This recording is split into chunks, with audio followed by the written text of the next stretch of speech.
And welcome back to American Agenda. I'm Heather Childers along with Bob Sellers. Grammy Award-winning artist Macy Gray calling on efforts to replace the American flag we all know and love with a new flag, saying that the one we have now is tattered and dated, divisive and incorrect, even comparing it to the likes of the Confederate flag. Her reasoning comes after the January 6th riots. Listen.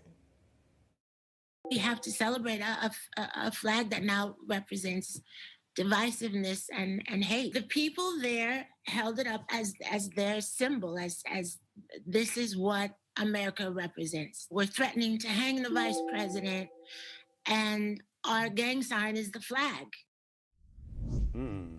Our gang sign is the flag. Well, the last time that there was a change made to the American flag was actually 62 years ago, adding stars to represent Alaska and Hawaii. So how does our United States Stars and Stripes not already symbolize unity, liberty, and justice for all? And what's next? Calls to rename the United States, some asking that question. Let's bring back in our panel to talk about it. And as we go to this topic, let's actually show this new flag that Macy Gray wants. It would keep the red, white, and blue colors, but making the stars different skin tones to represent us all. And I thought that she also wanted to change the white stripes to different skin tones as well. I may be wrong about that part of it. But Melanie, I'll start with you. Do we need a new flag, and what in the world do you make of this? Number one, who cares what Macy Gray thinks about our flag? What? Like, I mean, not for nothing. No shade on Macy Gray. She's very talented, but what? She's not a historian of any type. I don't understand why we care about what she thinks about the American flag. That's number one. Number two, we do not need a new American flag. In what way is the American flag as it stands now a symbol of divisiveness because people were waving it on January 6th? That's, as a friend of mine would say, that's just one black woman's opinion, which doesn't matter. Like, it's completely irrelevant that she thinks that. That's all. Yeah. I have to say that's completely ridiculous. Ford, she also wants to change the number of stars to include Puerto Rico and D.C. They're not. Well, that is important. Get to do that. Well, we know that they're territories, in one case, the District of Columbia. But look, this is exactly what critical race theory transforms to in real life. And don't buy her narrative that this all came about because of January 6th. I believe back in 2001, she purposely butchered the national anthem during an NFL game. She's had this dislike of the United States for quite some time. And how is she able to get away with this? It's very simple. There's a lack of an appreciation, a lack of knowledge, and a lack of perspective when it comes to Old Glory. And Old Glory represents two things, and that is freedom and unity. And the whole point of the left is to divide people and make you think that every symbol that we hold dear has nothing to do with unity. And that's unfortunate, because that's going to destroy this nation faster than the Chinese Communist Party. And is that perhaps the bigger issue here, Jennifer, when it comes to, knowing and honoring our country's past? Yeah, I mean, I feel like they all get on a conference call and they decide what they're going to attack about America this week. So it's like they started with the kneeling for the flag, then they went after the monuments, and then after that they went to change the military base names, the high school names, and now they're like back on the flag again. So she's coming out saying this. The flag, by the way, the mock flag that she drew up, it looks like it was a children's drawing contest. It does. It looks horrible. That was my first instinct when I saw it. But for God's sakes, Macy Gray is from Canton, Ohio. The Hall of Fame, the Football Hall of Fame is there. I don't know how she came this far.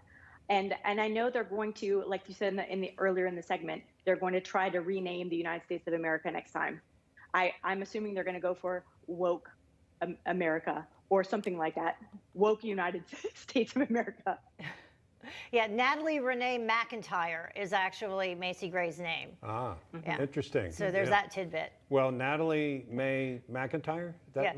Well, she got some of my money. I went to see her perform in Franklin, Tennessee, and she was fabulous. And that, to me, is the idea of what you do in this country. Is you work your way up from Canton, Ohio. I don't care if you change your name, but you're talented, you work hard, you get up. That seems very American to me, red, white, and blue. Isn't that what everybody wants to work toward? So why the anti-American? This is where you made it. You made it here. And you made it because people of all colors said, we recognize your talent, we like what you're doing.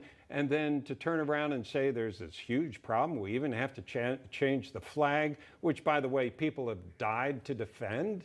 That just seems People of silly. color. Yeah. Yes, including And people of color. her new album just came out in April, so maybe this is a slight way to say, hey, did you hear my album in April? An attempt to remain relevant, maybe. Yeah, see, and we just did it because I wouldn't have known. I didn't know she had a new album that came out. Ford, did you? Yeah, but I didn't know she had a new album came out, and I'm a capitalist. Look, I love Bob Seger, but that doesn't mean I'm going to subscribe to his politics, okay? But let me say this. The left wants to fundamentally transform this nation, and it's not rocket science how you do it. If you undermine the foundational narrative of the nation, you strip away its symbols and its signifiers, then you're going to be able to do it. It makes it that much easier. This isn't a Marxist approach to it. And whether or not she's intentionally doing this or promoting something else, it doesn't matter, because it goes to Jennifer's point. The left gets on a conference call. One week they want to get rid of apple pie. The next week they want to get rid of the American flag. And probably a month from now we're going to be arguing about whether or not we should change the name of the United States of America. You know what? We have to put our foot down. You have to stop apologizing, or the wokeness is just going to continue to eat every little thing all the way through until the left gets exactly what it wants. Yeah, let's bring up the flag one more time. Melanie, Bob, if you want to talk about it. This is actually the flag. She wants to change it in terms of the number of stars, we said. She wants you get a sticker. Yeah, she wants to change the stars to include Puerto Rico and Washington, D.C. She also wants to change all of the white, including the lines on the flag and the stars, to be more inclusive for the actual colors of the population. What happened to United We Stand? Right.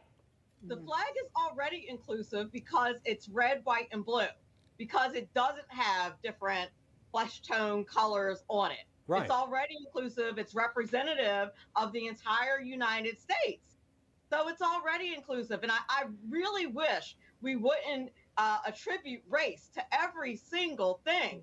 I posted on my social media the other day, if I lived to be 150 years old and never have to talk about race again, I would be so happy and satisfied. As soon as this segment's over, that is.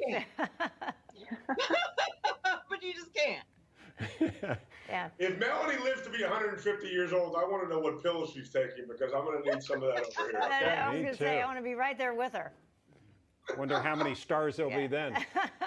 All right, everybody. Thank you so much for joining us today. Ford O'Connor, Melanie, Collette, and Jennifer Massey. Thank you for joining us.